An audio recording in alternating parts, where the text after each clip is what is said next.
जय नेपाल। शान्ति सुरक्षा प्रतिबद्धता। आदरणीय दर्शकवृन्द, सशस्त्र प्रहरी बल नेपालको पाक्षिक श्रव्य दृश्य प्रस्तुति कार्यक्रम समर्पण राष्ट्रका लागिको 439औं संस्करणमा यहाँहरूलाई स्वागत छ।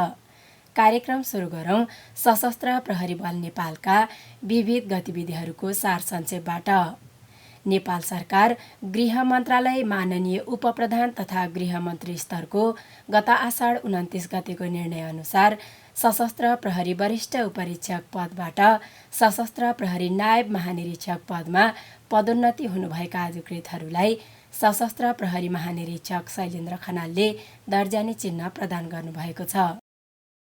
सशस्त्र प्रहरी बल नेपाल प्रधान कार्यालयमा आयोजित दर्जानी चिन्ह सुशोभन कार्यक्रममा पदोन्नति हुनुभएका सशस्त्र प्रहरी नायब महानिरीक्षकहरू कालिदास धौबजी र कुमार नेउपानेलाई दर्जानी चिन्ह प्रदान गर्नुहुँदै महानिरीक्षक खनालले दर्जासँगै प्राप्त भएको थप जिम्मेवारीहरूलाई अनुशासित, इमान्दार एवं कर्तव्यनिष्ठ भई मातहतका कर्मचारीहरूलाई समेत उच्च मोराल प्रदान गरी स्तरीय ढङ्गबाट परिचालन गर्दै राष्ट्र तथा आम नागरिकको सेवा, सुरक्षा, सहयोग र उद्धार कार्यमा अझ बढी क्रियाशील रहन निर्देशन दिनुभयो।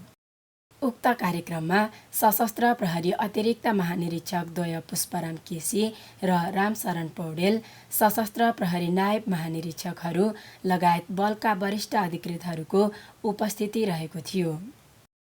उदयपुर स्थित सशस्त्र प्रहरी बल नेपाल नम्बर 5 गढ हेडक्वार्टरको सशस्त्र प्रहरी महानिरीक्षक शैलेन्द्र खनालले उद्घाटन गर्नुभएको छ।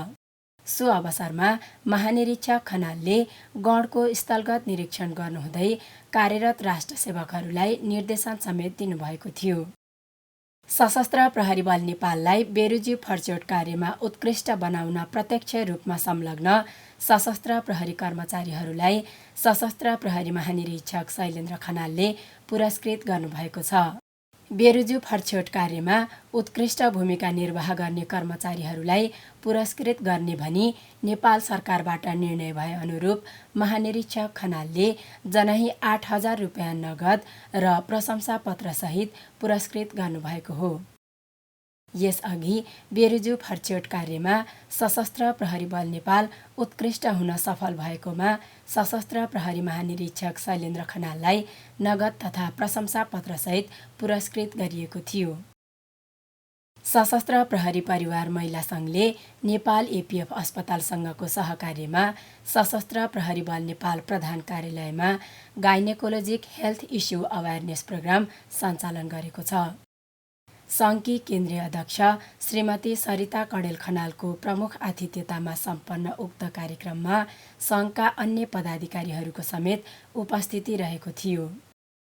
सशस्त्र प्रहरी बल नेपालमा कार्यरत महिला सशस्त्र प्रहरी कर्मचारीहरूलाई महिला स्वास्थ्य सम्बन्धमा जानकारी प्रदान गर्ने उद्देश्यले सञ्चालित उक्त कार्यक्रममा नेपाल एपीएफ अस्पतालका गाइनेकोलोजिक अन्कोलोजिस्ट प्राविधिक सशस्त्र प्रहरी उपरीक्षक डाक्टर सौजन्य कर्मचारीले प्रशिक्षण प्रदान गर्नुभएको थियो भने सशस्त्र प्रहरी बल नेपाल प्रधान कार्यालय र नम्बर 19 गढ हेडक्वार्टर विशेष कार्यदल बगलामुखी काठमाडौँमा कार्यरत महिला सशस्त्र प्रहरी कर्मचारीहरू सहभागी रहेका थिए।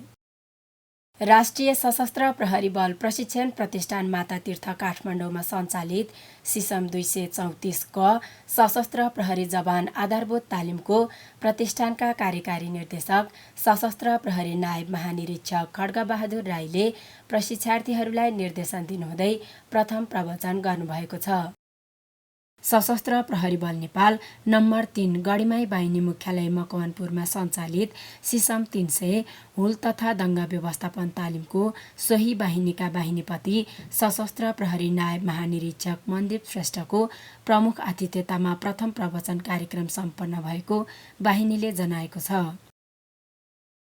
सशस्त्र प्रहरी बल नेपाल नम्बर 2 छिन्नमस्ता बाहिनी मुख्यालय महोत्तरीमा सञ्चालित सिसम 279 हुल तथा दङ्गा व्यवस्थापन तालिमको प्रथम प्रवचन कार्यक्रम सोही बाहिनीका बाहिनीपति सशस्त्र प्रहरी नायब महानिरीक्षक चन्द्रप्रकाश गौतमको प्रमुख आतिथ्यतामा सम्पन्न भएको बाहिनीले जनाएको छ। सशस्त्र प्रहरी बल नेपाल नम्बर 5 विन्ध्यवासिनी बाहिनी मुख्यालय रूपन्देहीमा सञ्चालित सिसम 301 हुल तथा दङ्गा व्यवस्थापन तालिमको सोही बाहिनीका बाहिनीपति सशस्त्र प्रहरी नायब महानिरीक्षक इन्जिनियर किशोर प्रधानले प्रशिक्षार्थीहरूलाई निर्देशन दिनुहुँदै प्रथम प्रवचन गर्नुभएको बाहिनीले जनाएको छ। यसैगरी सशस्त्र प्रहरी बल नेपाल विपद व्यवस्थापन तालिम शिक्षालय कुरिन्टारमा सञ्चालित सिसम 234 ज सशस्त्र प्रहरी जवान आधारभूत तालिमको सशस्त्र प्रहरी नायब महानिरीक्षक कालिदास धौबजीले प्रशिक्षार्थीहरूलाई निर्देशन दिनुहुँदै प्रथम प्रवचन गर्नुभएको शिक्षालयले जनाएको छ। सशस्त्र प्रहरी बल नेपाल हुल तथा दङ्गा व्यवस्थापन तालिम शिक्षालय लामापाटन, युएन शान्ति स्थापना तालिम शिक्षालय ककनी, सशस्त्र प्रहरी जवान तालिम शिक्षालय नौबस्ता, सीमा सुरक्षा तालिम शिक्षालय बर्दघाट, दन्तकाली विशेष कार्य तालिम शिक्षालय सप्तरी, राजस्व भन्सार तथा औद्योगिक तालिम शिक्षालय टिकापुर, नम्बर 19 गण विशेष कार्यदल बगलामुखी काठमाडौँ, नम्बर 39 रिजर्भ गण बर्दिवास महोत्तरी र नम्बर 40 रिजर्भ गण पिलुवा बारामा विभिन्न पेशागत उन्नत तथा आधारभूत तालिमहरू सञ्चालन भएको सम्बन्धित इकाइहरूले जनाएका छन्। दर्शकवृन्द, कार्यक्रममा अब विपद व्यवस्थापन सम्बन्धी गतिविधिहरू। सशस्त्र प्रहरी बल नेपाल नम्बर 20 गण विपद उद्धार काठमाडौँबाट परिचालित उद्धारक सशस्त्र प्रहरी राष्ट्रसेवकहरूले काठमाडौँ महानगरपालिका 15 ढुङ्गे अड्डामा थानकोटबाट कलङ्कीतर्फ आउँदै गरेको ट्रक र विपरीत दिशातर्फ गइरहेको ट्रक एक आपसमा ठक्कर खाई भएको दुर्घटनामा घाइते एकजनालाई जीवितै उद्धार गरी उपचारको लागि अस्पतालमा पठाएको गणले जनाएको छ।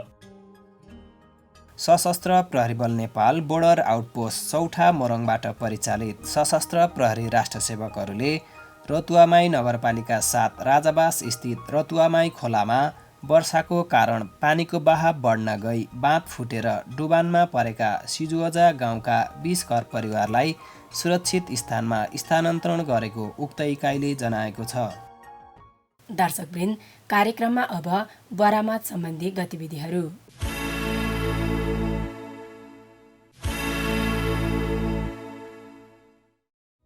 सशस्त्र प्रहरी बल नेपाल बोर्डर आउटपोस्ट रानी मोरङबाट परिचालित गस्तीले विराटनगर महानगरपालिका 16 स्थित सीमा इलाकामा भारतबाट नेपालतर्फ आउँदै गरेका एकजनालाई एक नाल कटुवा पिस्तोल तथा विभिन्न परिमाणको लागु औषधसहित पक्राउ गरी आवश्यक कानुनी कारबाहीका लागि स्थानीय प्रहरीमा बुझाएको उक्त इकाइले जनाएको छ।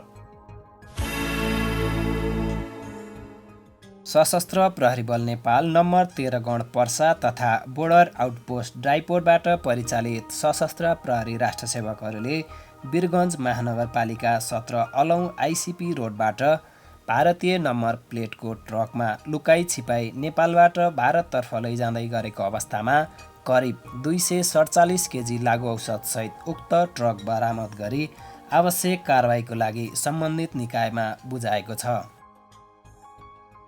सशस्त्र प्रहरी बल नेपाल नम्बर 2 गण झापाबाट परिचालित सशस्त्र प्रहरी राष्ट्रसेवकहरूले कन्काई नगरपालिका 4 तथा शिवसताछी नगरपालिका 10 स्थित सीमा इलाकामा करिब 12,50,000 रुपियाँ बराबरको साल, सिसौ र खयरको काठ बरामद गरी आवश्यक कारबाहीको लागि सम्बन्धित निकायमा बुझाएको गणले जनाएको छ। सशस्त्र प्रहरी बल नेपाल बोर्डर आउटपोस्ट काकडभिट्टा झापाबाट परिचालित गस्तीले मेचीनगर नगरपालिका 6 टुकौनी स्थित सीमा इलाकामा भारतबाट भन्सार छली नेपालतर्फ ल्याउँदै गरेको अवस्थामा करिब 7,71,000 रुपियाँ बराबरको औषधि बरामद गरी भन्सार कार्यालयमा बुझाएको उक्त इकाइले जनाएको छ।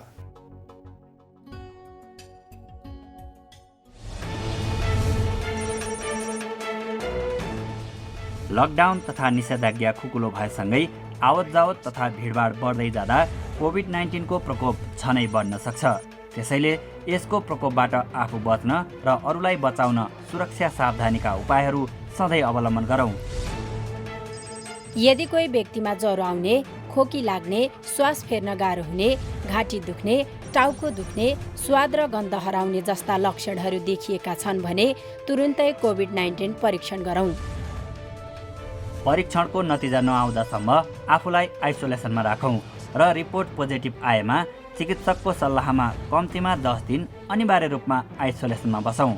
यदि रिपोर्ट नेगेटिभ आएमा पनि अनावश्यक रूपमा भिडभाडमा नजाउँ, भिडभाड नगरौँ। कहीँ कतै बाहिर जानु परेमा अनिवार्य रूपमा मास्कको प्रयोग गर्ने, साबुन पानीले मिची हात धुने वा स्यानिटाइजर प्रयोग गर्ने, व्यक्ति बीच भौतिक दूरी कायम गर्ने आदि जस्ता सुरक्षा सावधानीका उपायहरू बानीका रूपमा विकास गरी सधैँभरि अनिवार्य पालना गरौँ। कोभिड-19लाई सामान्य रूपमा लिई ख्यालठट्टा वा हेलचक्राइ नगरौँ। समयमै परीक्षण तथा उपचार गरी यसबाट हुन सक्ने जटिलता तथा अरूलाई सर्न सक्ने जोखिम न्यूनीकरण गरौँ। कोभिड-19 प्रकोपबाट आफू पनि बचौँ, अरूलाई पनि बचाउँ। सशस्त्र प्रहरी बल नेपालद्वारा जनहितमा जारी। दर्शकवृन्द, गतिविधिको क्रम आजलाई यति नै। अब प्रस्तुत गर्दैछौँ सशस्त्र प्रहरी बल नेपालद्वारा गरिएका अवैध बरामद तथा सीमावर्ती आपराधिक गतिविधि नियन्त्रण सम्बन्धी संक्षिप्त वृत्तचित्र। स्वीकार गर्नुहोस्। विश्वमा नै अद्भुत प्राकृतिक विविधताले भरिएको एकमात्र देश नेपाल बहुभाषिक, बहुसांस्कृतिक एवं बहुसाम्प्रदायिक परिवेशले अग्रणी रहेको छ। मेलमिलाप, धार्मिक सहिष्णुता एवं एक अर्काप्रति गरिने सत्कार एवं सहयोगका कारण विश्वका कुना कुनामा समेत नेपालको नाम हर्ष उल्लासका साथ आत्मीय रूपमा लिने गरेको पाइन्छ। हाम्रो देश नेपालको पूर्वी भाग, पश्चिमी भाग र दक्षिणी भागको सिमाना मित्र राष्ट्र भारतसँग जोडिएको छ भने उत्तरी तर्फको भाग मित्र राष्ट्र चीनसँग सिमाना जोडिएको छ। आफ्नो देश सबैलाई प्यारो लाग्छ र आफ्नो देशको सार्वभौमप्रति सबैले सम्मान गर्ने हुनाले नेपाल सरकारले पनि सीमा क्षेत्रको सुरक्षा र सीमा स्तम्भ रेखदेख गर्नदेखि लिएर सीमा क्षेत्रमा हुने अवैध गतिविधिहरू तथा आपराधिक क्रियाकलापहरू नियन्त्रणका लागि सशस्त्र प्रहरी बल नेपाललाई मुख्य जिम्मेवारी प्रदान गरी परिचालन गरेको छ। आदरणीय दर्शकवृन्द, आज हामी सीमा क्षेत्रमा सशस्त्र प्रहरी बल नेपालको उपस्थिति र सीमा क्षेत्रमा हुने अवैध गतिविधि तथा आपराधिक क्रियाकलाप नियन्त्रणमा निर्वाह गरेको भूमिकालाई उजागर गर्ने प्रयत्न गर्दैछौँ। विश्वमा अर्धसैनिक प्रकृतिको सुरक्षा निकायको प्रभावकारिता एवं दक्षताको उदाहरण स्वरूप हाम्रो देश नेपालमा पनि विक्रम सम्वत 2057 सालमा अध्यादेश मार्फत गठन भएको अर्धसैनिक प्रकृतिको सुरक्षा संयन्त्र हो सशस्त्र प्रहरी बल नेपाल। सशस्त्र प्रहरी बल नेपाललाई नेपाल सरकारबाट ऐनमा नै उल्लेख गरी प्राप्त मुख्य सञ्चालन कार्यादेश म्यान्डेट अनुसार सशस्त्र प्रहरी ऐन 2058 को परिच्छेद 2 दफा 6 को उपदफा 1(6) बमोजिम नेपालको सीमा सुरक्षा गर्ने र नेपाल सरकार मन्त्री परिषदको 2069 साल असोज 11 गतेको निर्णय अनुसार राजस्व, भन्सार तथा औद्योगिक सुरक्षा गर्ने जिम्मेवारीलाई सिरोपर गरी सशस्त्र प्रहरी बल नेपाल स्थापना कालदेखि नै सीमा क्षेत्रमा निरन्तर परिचालन भइरहेको छ। कार्यादेश प्राप्त हुनसाथ आफ्ना राष्ट्रसेवकहरूलाई विषयवस्तुसँग जानकार बनाउँदै लैजाने अभिप्रायले तत्काल स्थापित विभिन्न इकाइहरूमा सीमा सुरक्षा तथा राजस्व, भन्सार एवं औद्योगिक सुरक्षा सम्बन्धी तालिम सञ्चालन गरी दक्ष बनाई जिम्मेवारी निर्वाहका लागि कार्यक्षेत्रमा पठाउने गरेको सशस्त्र प्रहरी बल नेपालले हाल सीमा सुरक्षा सम्बन्धी विशेष तालिम प्रदान गर्ने गरी बर्दघाटमा रहेको तालिम शिक्षालयलाई सीमा सुरक्षा तालिम शिक्षालय नामाकरण गरी नियमित रूपमा तालिम सञ्चालन गर्दै आइरहेको छ। नेपालको अन्तर्राष्ट्रिय सिमाना खुल्ला सीमा क्षेत्र भएका कारण सीमा क्षेत्रमा हुने कानुन विपरीतका गतिविधिहरू, अवैध चोरी निकासी पैठारी, लागु औषध तथा हात हतियार ओसार पसार, निषेधित तथा प्रतिबन्धित वस्तुहरूको कारोबार लगायतका अन्य आपराधिक क्रियाकलापहरू नियन्त्रण गर्नुका साथै सीमा क्षेत्रको मजबुत सुरक्षाका लागि सशस्त्र प्रहरी बल नेपालले आफ्नो उपस्थितिलाई बढाउँदै लैजाने क्रममा हालसम्म 224 वटा बोर्डर आउटपोस्टहरू सीमा क्षेत्रमा स्थापना गरी योग्य जनशक्तिहरूलाई परिचालन गराइरहेको छ। सीमा क्षेत्रमा हुने आपराधिक क्रियाकलापहरू अन्तर्गत लागु औषधको सेवन, खरिद बिक्री तथा ओसार पसार पनि एउटा मुख्य समस्याको रूपमा देखा परिरहेको पाइन्छ। स्वस्थ मानवीय शरीरको लागि आवश्यक नपर्ने औषधि वा औषधिजन्य रासायनिक पदार्थ वा चरेस, अफिम, कोकिन, हिरोइन लगायत अन्य फार्मास्युटिकल ड्रग्सहरू जस्ता लागु पदार्थहरूको अव्यवस्थित र अनियन्त्रित प्रयोगले मानिसको स्नायु प्रणालीलाई नष्ट गर्नुका साथै मानसिक चेतना, अनुभूति, ज्ञान, मनोभाव आदिलाई प्रत्यक्ष वा अप्रत्यक्ष रूपमा असर गरी बुझ्ने, सम्झने र सोच्ने शक्तिलाई विकृतितर्फ लैजाने गर्दछ भने यसले लागु पदार्थ सेवन गर्ने व्यक्ति मात्र नभई व्यक्ति स्वयं, निजको परिवार, समाज, देश र अन्तर्राष्ट्रिय जगतमा समेत खतराको अवस्था सिर्जना गर्न सक्ने हुँदा यसबारे जनचेतना फैलाउन आवश्यक रहेको देखिन्छ। मानिसको दैनिक दिनचर्यामा आइपर्ने चुनौती एवं पारिवारिक समस्या तथा झमेलाबाट भाग्न, उम्किन एवं पन्छिनका लागि क्षणिक रूपमा काल्पनिक आनन्द प्राप्ति हुने वस्तुको खोजी गर्ने क्रममा युवा युवती तथा बालबालिकाहरू सङ्गत, करकाप आदि कारणहरूबाट लागु पदार्थको कुलततर्फ आकर्षित भई दुर्व्यसनीमा होमिने गरेका छन्। जुन मेडिसिन हामी डक्टरहरूले युज गरिरहेका हुन्छौँ त्यही औषधि मेडिकली इन्डिकेटेड नभएको खण्डमा पनि युज गर्यो भने त्यसलाई नै हामी हाम्रो भाषामा के भन्छौँ भने ड्रग एब्युज भन्छौँ। सो कुनै पनि व्यक्तिले डक्टरको प्रिस्क्रिप्सन बिना, रोग बिना त्यो औषधिहरू जुन औषधिले युफोरिया गराउँछ, युफोरिया भनेको एकछिनको लागि प्लेजर दिने भन्छौँ हामीले, त्यस्तो किसिमको औषधिहरूको एब्युज गर्यो भने पछि गएर त्यो व्यक्तिहरूमा के देखिन्छ भने त्यो ड्रगमाथि डिपेन्डेन्ट हुँदै जाने, त्यसलाई हाम्रो भाषामा ड्रग एडिक्सन भनिन्छ। र एडिक्सन भइसकेपछि त्यो व्यक्ति आफ्नो घरको, आफ्नो समाजको, आफ्नो देशको र आफू लागि पनि बोझ भएर जान्छ, किनभने ऊ चाहिँ त्यो औषधि नभइकन एकछिन पनि बाँच्न सक्दैन र त्यो कुलतमा फसिसक्छ। उसको चाहिँ लाइफ, उसको चाहिँ जुन आफ्नो क्यारियर हुन्छ त्यो सबै बिर्सेर ऊ त्यो औषधिकै जोगारमा लागिरहन्छ। उसको साथी सङ्गत सबै त्यस्तै भएर जान्छन् र ऊ चाहिँ एउटा आफ्नो लागि पनि, आफ्नो समाजको लागि पनि, आफ्नो परिवारको लागि एउटा बोझको रूपमा आउँछ। यदि उसले चाहिँ त्यो औषधि लिएन, जुन चाहिँ एडिक्ट भइसकेका हुन्छ, लिएन भने हात काम्ने, खलखली पसिना आउने, रेस्टलेस हुने, अनिन्द्रा हुने, इरिटेट हुने, घर परिवार समाज साथीभाइहरूसँग झैँ झगडा पर्ने, किनभने उसलाई चाहिँ त्यसको विड्रल फिचरहरू आइरहन्छ। सो विड्रल जब हुन्छ नि त्यतिखेर चाहिँ चिकित्सकको परामर्श चाहिन्छ। चिकित्सकको औषधिहरू जुन हामीले दिन्छौँ त्यसले गर्दाखेरि के हुन्छ, औषधिको विड्रल पार्टलाई हामीले ट्रिट गरिदियो भने पछि गएर उहाँलाई त्यो कुलतबाट हामी मजाले उहाँलाई निकाल्न सक्छौँ। एकचोटि एडिक्सन भइसकेपछि त्यो पछि यसलाई छोड्न गाह्रो छ, तर चिकित्सकको परामर्शमा यसलाई पनि नियन्त्रण गर्न सकिन्छ। यो कुलतबाट आफूलाई जोगाउन सकिन्छ, आफ्नो घर परिवारको मान्छेलाई जोगाउन सकिन्छ। यो कुलतमा लागेको व्यक्तिलाई हामीले हाम्रो उपचार प्रक्रियामा ल्यायौँ भने उहाँलाई फेरि समाजमा पहिलाकै जस्तै स्थापित गर्न सक्छौँ। तर यसमा चाहिँ के चाहिन्छ, त्यो व्यक्तिको डिटर्मिनेसन चाहिन्छ, उसको परिवारको सहयोग चाहिन्छ, समाजको सहयोग चाहिन्छ। यति भयो भने हामी चाहिँ कुनै पनि व्यक्तिलाई कुलतमा लागेको, दुर्व्यसनीमा लागेको व्यक्तिहरूलाई औषधि उपचार गरेर उहाँलाई निको पार्न सक्छौँ। लागु औषधको नियमित सेवनबाट उसको व्यक्तिगत स्वास्थ्य त बिग्रन्छ नै, साथसाथै ऊ हरेक समयमा त्यही लागु पदार्थ सेवन गर्नका लागि जस्तोसुकै मूल्य तिर्न पनि तयार हुन्छ र त्यसका लागि आवश्यक पर्ने आर्थिक स्रोत जुटाउन चोरी, डकैती, लुटपाट लगायतका जस्तोसुकै आपराधिक कार्यहरू गर्न समेत तत्पर रहने कारण समाजमा यस्ता आपराधिक घटनाहरू बढ्दै जान थालेको पाइन्छ। हानिकारक र प्रतिबन्धित वस्तुका रूपमा रहेको लागु औषध नेपालमा मात्र नभई विश्वमा नै दण्डनीय रहेकोले यसको प्रयोगकर्ता वा खरिद बिक्रीकर्ता दुवै पक्षलाई कडा सजायको व्यवस्था गरिएको पाइन्छ। यस अपराधलाई अन्तर्राष्ट्रिय कानुनले पनि सङ्गठित अपराधका रूपमा लिएका कारण विश्वको जुनसुकै क्षेत्रमा गए पनि अपराधीहरूले उन्मुक्ति प्राप्त गर्न सक्दैनन्।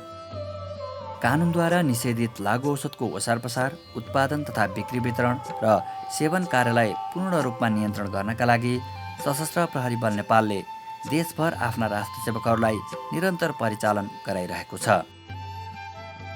यसका नकारात्मक पक्षहरूबारे जानकारी दिलाई, लागु औषधको कुलतमा लागेकाहरूलाई कसरी समाजमा पुनर्स्थापित गर्न सकिन्छ तथा समाजमा यस्तो अपराध हुन नदिन के कस्तो भूमिका निर्वाह गर्न सकिन्छ भन्ने बारेमा विद्यालय, क्लब तथा विभिन्न समूहहरूमा दक्ष सशस्त्र प्रहरी राष्ट्र सेवकहरूद्वारा जानकारीमूलक प्रशिक्षणहरू समेत समय समयमा सञ्चालन गर्दै आइरहेको छ सशस्त्र प्रहरी बल नेपालले। जनचेतना फैलाउने कार्य सँगसँगै बलले कानुन विपरीत हुने लागु औषध सेवन तथा ओसार पसारमा संलग्न व्यक्तिहरूलाई पक्राउ गरी आवश्यक कारबाहीका लागि सम्बन्धित निकायमा बुझाउने कार्य समेत निरन्तर गरिरहेको छ।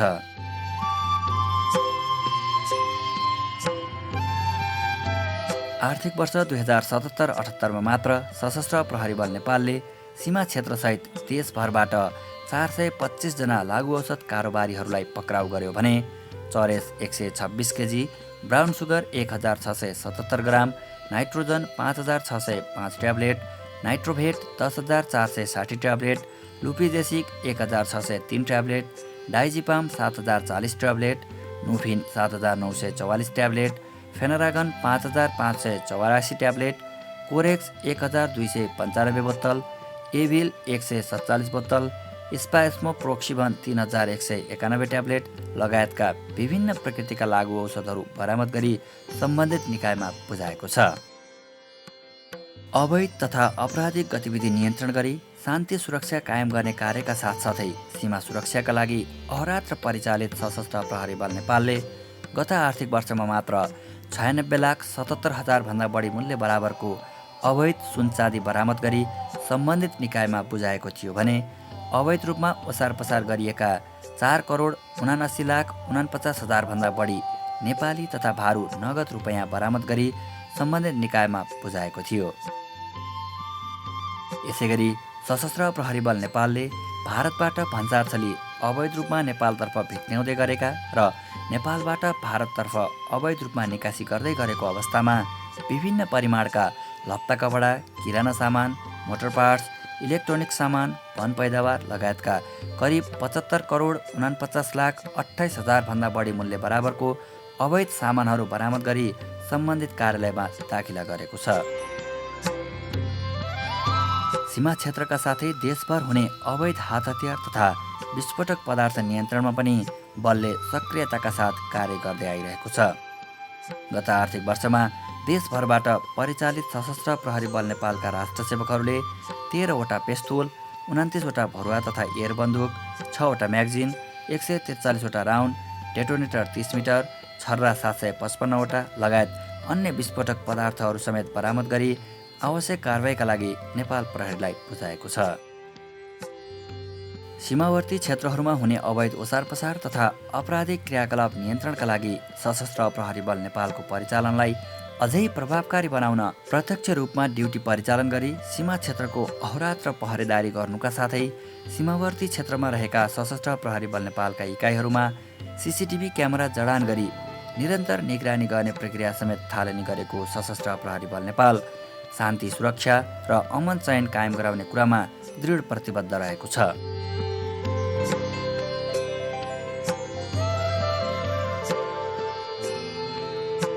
समाजमा हुने कानुन विपरीतका कार्यहरू तथा आपराधिक क्रियाकलापहरूलाई नियन्त्रण तथा न्यूनीकरण गर्नका लागि सङ्गठनलाई प्राप्त जिम्मेवारी उत्कृष्ट ढङ्गबाट निर्वाह गर्दै अहोरात्र परिचालित भइरहेको सशस्त्र प्रहरी बल नेपाल शान्ति सुरक्षा सँगसँगै आम नागरिकहरूको सेवा, सुरक्षा, सहयोग र उद्धारका लागि सम्बद्ध अन्य सम्पूर्ण निकायहरूसँग आवश्यक समन्वय र सहकार्यका साथ निरन्तर अगाडि बढिरहेको छ, बढिरहनेछ। जय नेपाल। सशस्त्र प्रहरी हामी छाती भरि देश हाम्रो, हिमाल पहाड तराई पुग्छौं सुरक्षा देश हाम्रो। सशस्त्र प्रहरी हामी छाती